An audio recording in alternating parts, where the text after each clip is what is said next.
জ্বালানি মন্ত্রণালয়ের দাবি ও বাস্তবতার ভিন্ন চিত্র। তেলের সংকটে ভোগান্তিতে সাধারণ মানুষ। আসসালামু আলাইকুম। এমকে টেলিভিশনের নিয়মিত সংবাদে আপনাদের স্বাগত জানাচ্ছি। আমি ঋতু আক্তার। এতক্ষণ শুনলেন সংবাদ শিরোনাম, এখন ডেস্ক থেকে বিস্তারিত।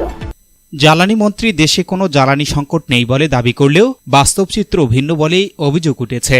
দেশের বিভিন্ন স্থানে ডিজেল, পেট্রোল ও অকটেনের ঘাটতি দেখা দিয়েছে বলে জানিয়েছেন সাধারণ ভোক্তারা। বিশেষ করে মোটরসাইকেল চালকরা সবচেয়ে বেশি দুর্ভোগে পড়েছেন।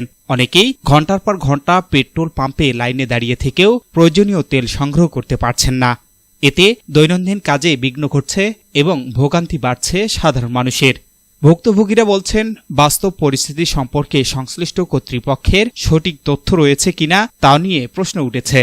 তাদের দাবি, দ্রুত সরবরাহ স্বাভাবিক করে এই সংকট নিরসনে কার্যকর পদক্ষেপ নেওয়া হোক। S Rahman, news desk, MK television. পরবর্তী সংবাদ দেখার আমন্ত্রণ জানিয়ে শেষ করছি এমকে টেলিভিশনের সংবাদ। এতক্ষণ সাথে থাকার জন্য সবাইকে অনেক অনেক ধন্যবাদ।